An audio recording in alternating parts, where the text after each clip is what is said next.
On vous souhaite la bienvenue à ériclatour.com. Aujourd'hui, on reçoit deux collègues. François Trépanier, animateur de Sport Express, qui s'est vu confier le mandat de chroniquer à LCN. Mais d'abord, lui, il célèbre ses 10 ans à l'animation du Télé-Bingo.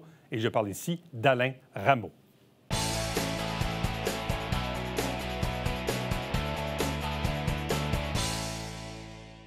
On célèbre un anniversaire très important, celui du Télé-Bingo, ici même à la télévision du Richelieu, déjà 10 ans. Le tout premier était le 23 février 2012, le dimanche 23 février 2012.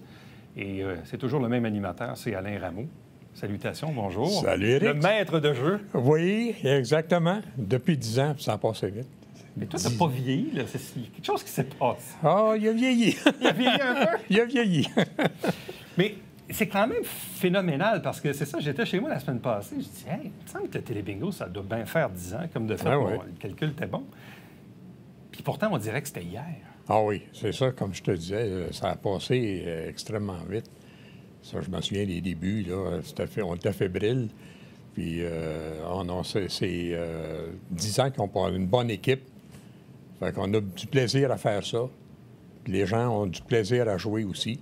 On ne peut pas demander mieux. On a installé quelque chose de totalement nouveau dans la région parce que Oui. des télé-bingo ou des radios-bingo, il en existe quand même plusieurs au Québec dans les télé et radios communautaires. Or, sur la rive sud de Montréal, mis à part Longueuil, qui avait déjà le sien, ici, dans la région du Richelieu, il n'y en avait pas. Non. Donc, on a implanté quelque chose de nouveau. Oui. C'est quoi les défis d'implanter un télé-bingo? Quand on part de zéro, là, la page blanche, là, on part ça de zéro. C'est quoi que ça demande? Ça demande... on savait que ça pourrait fonctionner parce qu'on a des habitués du bingo qui jouent en salle. Ouais. Fait que là, déjà, tu as une clientèle. Fait que le défi, c'était de faire connaître, au début, là, de faire connaître le télé-bingo. Ça commence avec le bouche à oreille. C'est les premières émissions, je me souviens, les gens, « Oh, on a de bingo à la télé. » Ben oui. Fait que là, le mot se propage. Puis c'est comme ça qu'on a réussi à avoir plus de clientèle. Puis là, quand on commence ça, il faut acheter la machine. Oui. Le fameux boulier en question. Puis aujourd'hui, c'est avec un ordinateur. On voit que tu as un écran tactile. Exact. Les cartes, la gestion des cartes, faire imprimer ça, trouver des détaillants, principalement des dépanneurs ou des épiceries. Oui, c'est ça. Pour, la plupart, on a des épiceries également, mais la plupart, c'est des dépanneurs. Puis là, il faut établir une route de livraison pour aller porter les cartes, rechercher les cartes. Exactement. La gestion des gagnants. Il y a une grosse logistique. Il y a une grosse logistique, exactement. Puis la logistique, c'est ça. Bien, trouver un fournisseur, le boulier, malgré les fournisseurs, il n'y en a pas plusieurs. Non, il n'y en a pas des tonnes. Oui, c'est ça. Fait que, puis les cartes, faire imprimer les cartes, la bonne quantité. Et puis, déterminer, comme tu as dit, déterminer les détaillants. Fait que là, on a Bruno qui s'occupe de ça aujourd'hui, qui s'occupe de la logistique au point de vue des détaillants, qui fait la distribution des livrets. Bon, là, on dit donc 23 février 2012, c'était le premier. Oui. Donc, ça fait 10 ans maintenant. Même bientôt, je pense que l'année prochaine, vous allez faire probablement la 500e émission de Télé-Bingo, parce qu'il y en a quoi, une bonne quarantaine par année? Il y en a 42 par année, peut-être un peu plus, là, parce que là, avant, on arrêtait 2 mois. Là. Ouais. Puis là, je pense qu'on est à 46, c'est ça, parce qu'on arrête seulement que 4 semaines maintenant. Donc 46 semaines par année sur 52. Oui. Puis au fil du temps, sur 10 ans, les ventes de cartes ont même plus que doublé. Ils ont triplé. C'est incroyable. Ils ont triplé. Ça va très bien. À quoi tu attribues le succès de ça? Parce que toi, tu es quand même connu de l'univers du bingo. Oui. Parce que tu animes en salle le bingo. Tu fais ça depuis... Ça fait 23 ans. Bon, 23 ans. Puis là, dans le dernier 10 ans, tu as fait les deux. Tu as fait en salle plus ici à la télé. À quoi tu attribues le succès du bingo à la télé? Parce que les gens, le dimanche matin, ne savent pas trop quoi faire. Fait que ça les occupe. On le voit quand on arrête pour l'été ou lorsqu'on était arrêté pour le COVID, la première vague. Là, on a arrêté 5-6 semaines, je crois. Puis les gens disaient, quand est-ce que ça recommence? Ça les occupe. Puis ce que j'ai entendu dire aussi, ce que les gens nous disent, c'est que les gens se réunissent en famille le dimanche matin pour jouer. Fait qu'ils sont une 6, 7, 8 qui jouent ensemble. Puis ça leur donne l'occasion de se rencontrer. Puis ils font des brunchs. Fait que c'est ça qui amène les gens à jouer. C'est la nouvelle messe du dimanche. C'est exactement. T'es comme le curé, finalement, Alain. Oui, c'est ça. Ben, c'est exactement. Ça, les gens, quand on arrête pour l'été, les gens, ça leur barre. Là, quand est-ce que ça recommence? Quand est-ce que ça recommence? Ça les occupe. Puis pour les gens qui sont seuls, ça leur fait des ennuis. Bon, là aussi, on essaie tout le temps, dans la mesure du possible, de se renouveler. Puis ça se fait principalement par les jeux. Oui, les jeux, on fait des jeux qui pour 15 semaines à peu près, on fait des jeux pour 15 périodes de 15 semaines. Qui invente les jeux? Les jeux, c'est des jeux qui existent déjà, mais lorsqu'on est dû pour changer les jeux, c'est une rotation. Fait que je vais dans le catalogue des jeux, puis on choisit des jeux. Là, il faut regarder aussi pour le temps, parce que prendre des jeux qui ne durent pas, il faut se limiter. Oh, oui, il y a une limite de temps. Parce qu'il y a une limite, parce qu'on on a 1h30. Fait qu'il ne faut pas déborder. C'est ça que j'ai regardé dimanche, entre autres, ça m'avait frappé. Le jeu, c'est de faire un des 4 coins en triangle, mais plus les 3 coins. Tu as le triangle plus les 3 coins. Mais écoute, est-ce que ça arrive des fois qu'il y a des jeux qui sont plus durs à comprendre que d'autres? Oui, il y a des jeux qui sont peut-être... On essaie de prendre des jeux qui sont assez faciles, mais non, il y a des jeux comme celui-là, ça peut... Quelqu'un qui est habitué de jouer, ça va bien aller, mais si quelqu'un qui est moins habitué, il va peut-être trouver ça un peu difficile. Bon. Est-ce qu'il y a encore des games multiples, c'est-à-dire qu'il y a plusieurs gagnants pour une même cagnotte? Oui, ça peut arriver. Là, dernièrement, on a un gagnant par jeu, mais ça peut arriver qu'on a 3 ou 4 gagnants par jeu. C'est quoi le maximum qu'on a eu? C'est une dizaine. Je ne me souviens pas exactement. C'était pour la carte pleine? Non, c'était pas la carte pleine. C'était un jeu. Je ne me souviens pas lequel. Là. Ça fait quelques années de ça. Oh là là. Une dizaine de téléphones. Fait que Joanie, dans le temps, c'est Joanie qui... Là, tu peux avoir 12 gagnants qui vont se diviser... C'était 300 C'est une vingtaine de dollars chaque. Mais c'est ça, ça marche comme ça. C'est ça, exactement. C'est pas... ça dépend. Il y a des jeux qui vont se gagner, qui sont supposés de se gagner, disons, à 24 numéros. Ouais. C'est un jeu à 8 boules. C'est 24 numéros à peu près. Mais ça peut se dépendamment comment les boules sortent. Fait que des fois, il y a une lettre qui ne sort pas, mais là, ça peut retarder le jeu. Ou des fois, ça va aller plus vite. C'est jamais pareil. Bon, l'aspect financier est quand même important parce que quand on cumule les chiffres sur une période de 10 ans, on a donné en prix 1,5 million de dollars en prix. Exact. Et l'autre portion, évidemment, c'est l'organisme, la télé, qui en bénéficie pour ses propres opérations. Mais grâce à ça, c'est ça qu'on a pu acheter l'équipement pour diffuser en HD. On a pu acquérir la bâtisse ici. Fait que la bâtisse est à nous autres. Puis décorer le studio.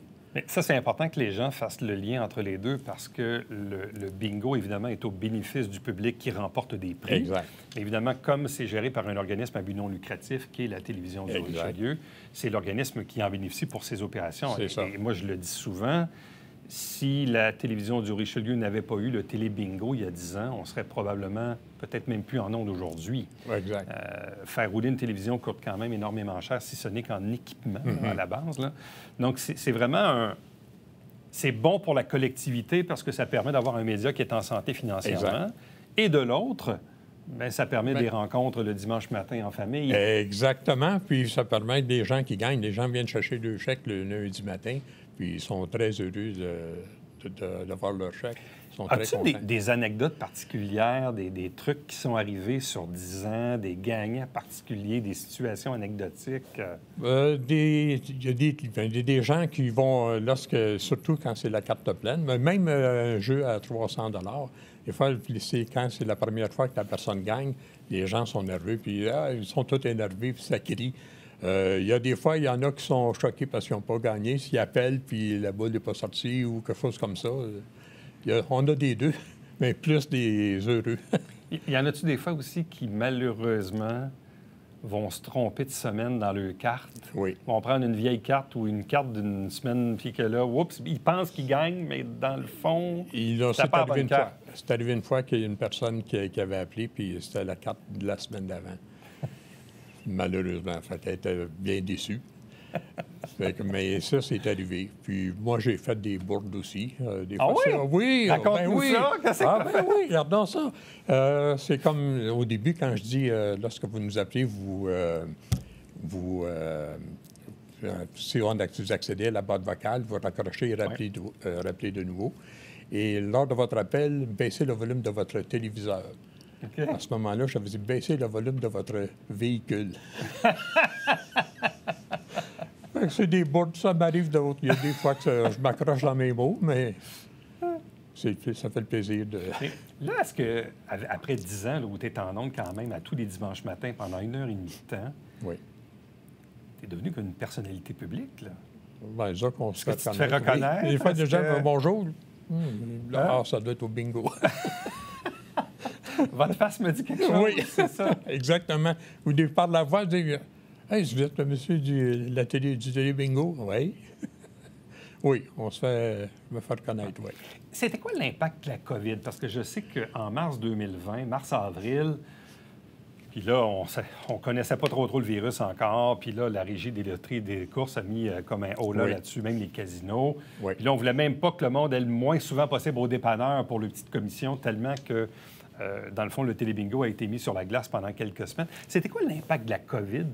L'impact de la COVID, pour nous, on est, comme je te disais, on a arrêté peut-être 6 ou 7 semaines, Oui. le temps quand ils ont Mais quand fermé ça les repartit, kiosques. ça Mais quand ça repartit, repartit en flèche. Fait que là, les gens, les bingos et casinos étaient encore fermés. Fait que là, les ventes ont augmenté après quelques semaines. Là, ça a augmenté. On vendait toutes nos cartes. Le lundi après-midi, les gens appelaient, j'ai plus de cartes. Puis les cartes sont distribuées le lundi matin dans la région de Saint-Jean, puis l'après-midi sur le côté est de la rivière. Et puis le mardi, là, il n'y avait plus de cartes. Mais ça, Les gens sont- c'est un heureux problème. Même Oui. encore aujourd'hui, il arrive des endroits où les gens viennent pour acheter des cartes le en a vendredi, plus. samedi, mais il n'y en a plus, là. Non. Ah non, c'est plusieurs détaillants. Là, en cours, nos ventes sont très bonnes. Et les retours sont très minimes. On a plusieurs endroits qui vendent complètement le carte. Puis ils vendent le samedi, là. Vendredi, samedi, c'est risqué. C'est risqué de se trouver une carte Ouais. de télébingo. Oui. C'est mieux de début de la semaine. Là, tu veux faire ça encore pendant combien d'années? Tant que la santé va le permettre. Oui. Tant que Richard va vouloir. Richard, le directeur. Oui, c'est ça. Et puis, non, tant que la santé va le permettre, moi, j'aime bien ça. On a du fun le dimanche matin. Non, puis au fil du temps aussi, au début, on donnait quoi? 2000 piastres 2000. pour la carte pleine, c'est Ouais. ça? Puis là, on est rendu à 4000. 4000 au total. À 4000 plus la boule chanceuse de 500 OK. Fait qu'on Le a Saint- triplé les ventes de cartes. Les cagnottes ont augmenté. Il y, On a notre 5000 aussi, notre spécial 5000. 2 fois, on a celui de Pâques qui s'en vient. il y a une rareté dans la vente des cartes. Ah oui. Ah, ça va bien. Donc, un heureux Ça va problème. bien. C'est un heureux problème pour la vente. Là. Bien, Alain Rameau, bravo, félicitations donc pour ce premier 10 ans. Oui, Et qui sait, il y aura probablement un Peut-être autre un 10 ans qui va s'ajouter. on ne sait jamais. Garde la forme. Oui, on va regarder. Restez avec nous. On vous revient après ceci.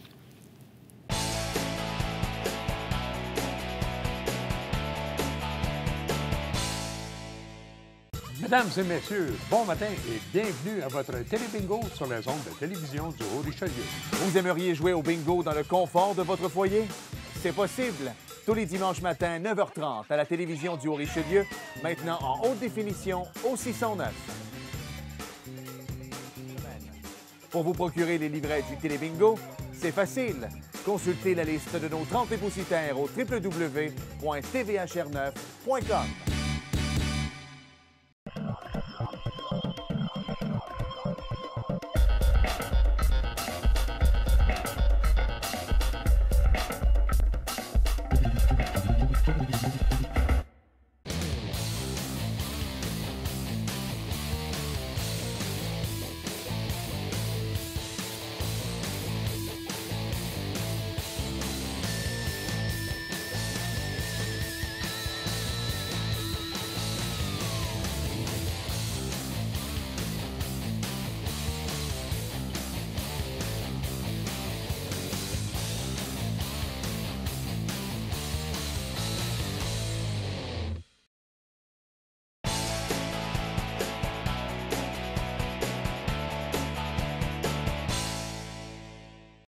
L'un des nôtres, l'un de nos animateurs ici même à la télévision du Richelieu s'est vu confier un nouveau mandat, celui de chroniqueur sur une chaîne nationale, LCN, dans ce cas-ci, dans le cadre d'une émission qui s'appelle « À vos affaires ».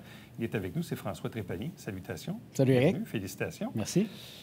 En même temps, ton job à temps plein, c'est chez Tourisme Montérégie, comme directeur principal développement de la destination. Mais c'est aussi un peu dans ce cadre-là où, dans le fond, tes fonctions chez Tourisme et aussi ton travail d'animateur ici à la télé fait que, ultimement, on t'a trouvé tellement bon qu'on s'est dit, bon, bien finalement, le gars, il pourrait bien faire des chroniques chez nous. Écoute, je sais pas si c'est un peu ça. Je sais pas si c'est on m'a trouvé tellement bon, mais j'ai quand même eu le privilège de participer à l'émission À vos affaires avec Pierre-Olivier Zappa, je pense 5 fois au cours de la dernière année. On m'invitait pour parler de différents sujets concernant l'industrie touristique.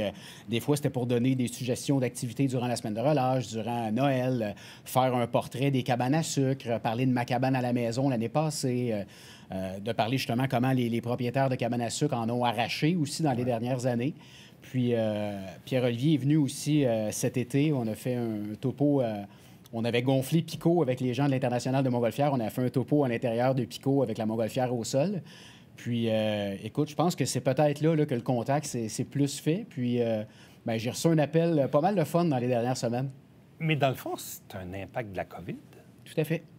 Parce que je me rappelle, dans les premières fois, tu me corrigeras, je t'avais vu à LCN. Toi, tu représentais la Montérégie, puis tu avais une collègue, je pense, qui parlait de la Rive-Nord ou d'une autre région. Oui, de Laval, le combat des régions. Oui, c'est ça. Ça, je l'ai vu, ça, ouais. cette entrevue-là. Puis là, je trouvais ça intéressant. Puis je me mettais à leur place.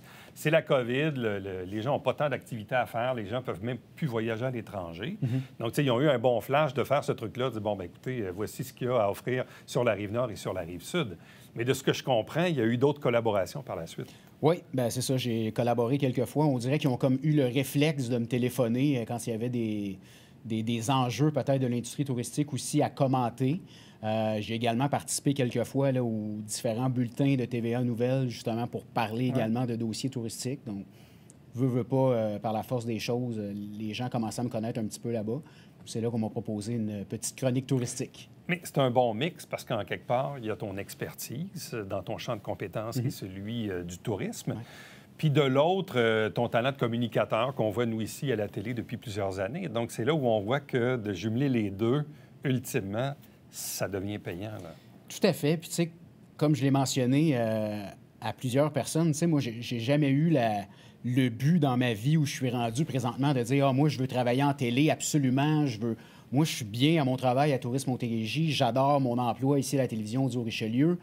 C'est vraiment le meilleur des deux mondes pour moi. Tu sais, je m'en irais pas, rendu au début quarantaine, travailler dans une salle de nouvelles, puis travailler de nuit, puis pas savoir quand est-ce que je vais être à l'écran ou je serai pas à l'écran ou je vais être en train d'écrire des nouvelles. Donc, pour moi, c'était le meilleur des deux mondes.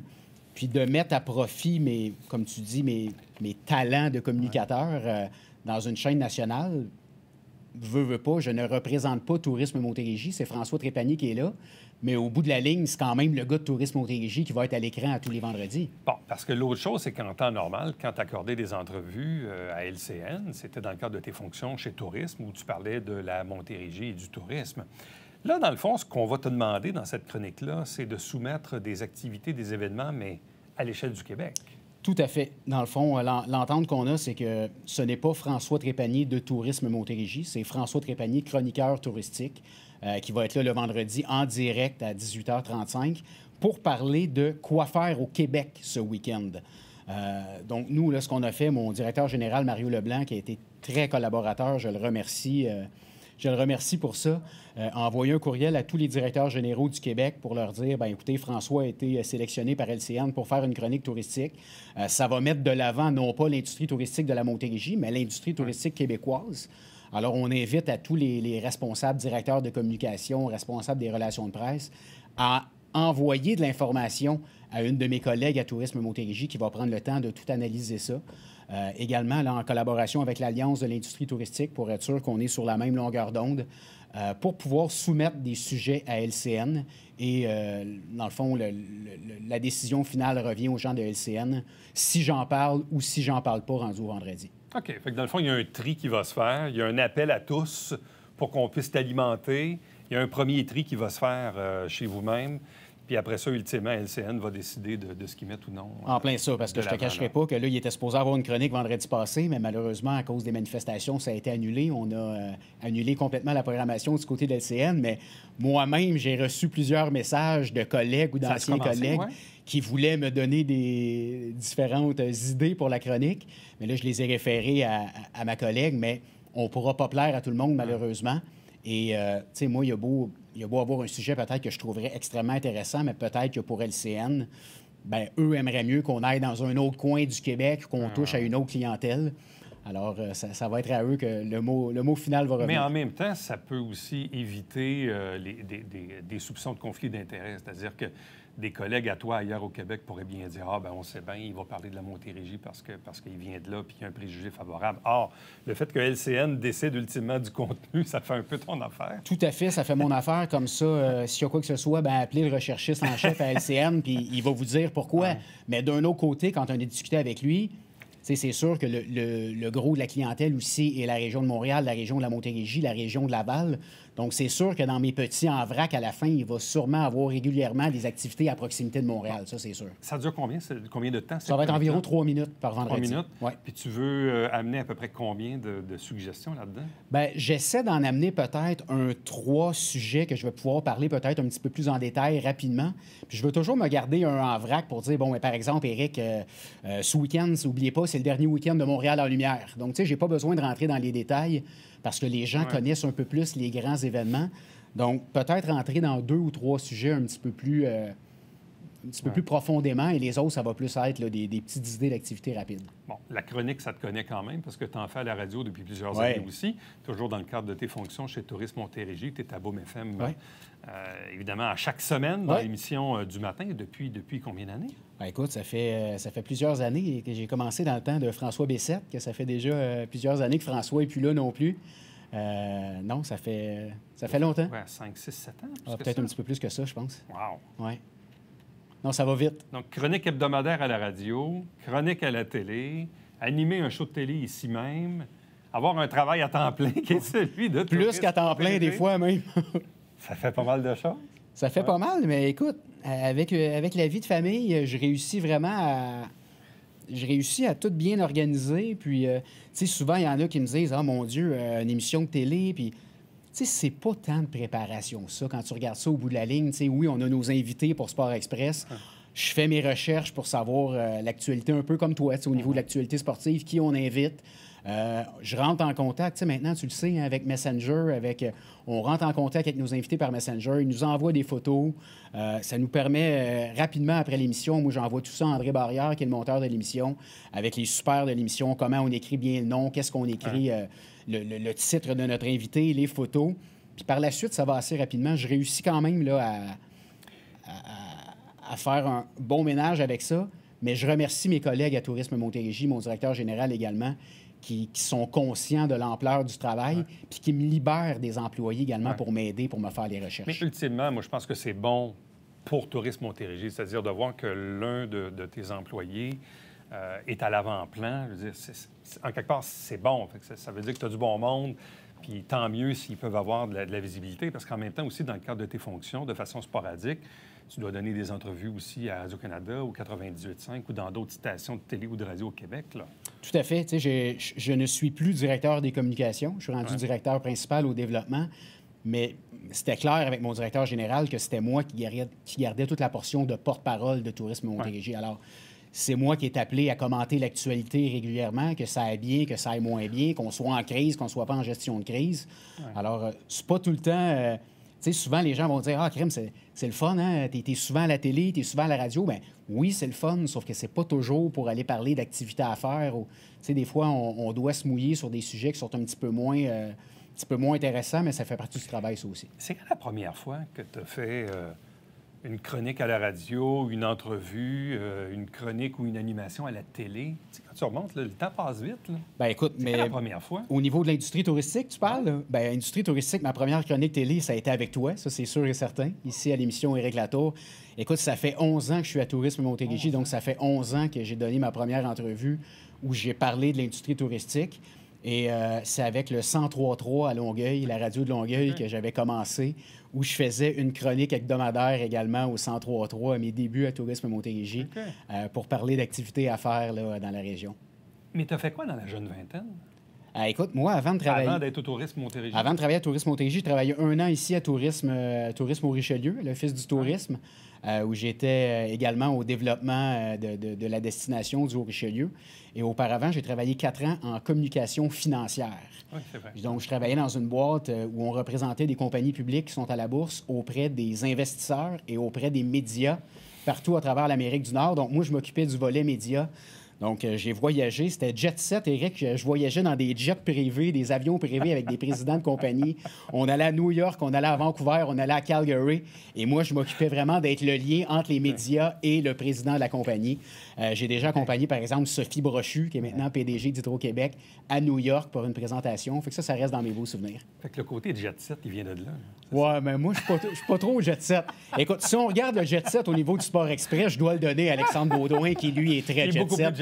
Et Louis, notre caméraman qui est là présentement, pourrait en témoigner également. Non, puis, tu sais, au travers de ça, là, évidemment, il y a eu une pause dans les dernières années, mais aussi une collaboration au Festival de Montgolfière à l'animation depuis plusieurs années aussi. Avec toi. Donc, ouais. Donc, l'éventail est assez large. L'éventail est large. Écoute, j'anime également un colloque de l'Association des clubs entrepreneurs étudiants du Québec devant 600 jeunes entrepreneurs à toutes les années. Là, ça fait 2 ans qu'il n'y en a pas eu, mais c'est vraiment un des seuls mandats d'animation que je garde. J'ai fait quelques mariages, mais là, je refuse tout ça maintenant. On peut même en célébrer des fois. Bien, peut-être J'ai bien. fait ça 2 fois.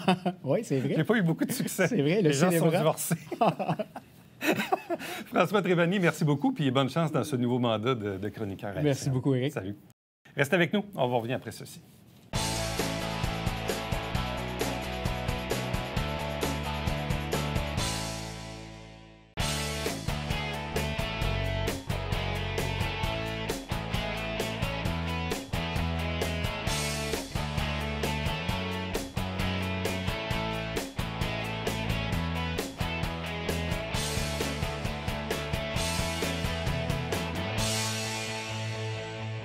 Attention pour les doses de rappel de la COVID-19. Pourquoi? Parce que le centre de vaccination du Bougainvilliers à Saint-Jean-sur-Richelieu va réduire ses journées et ses heures d'ouverture. Donc, important de respecter vos rendez-vous et d'aller chercher l'information requise sur santémontérégie.qc.ca. À demain!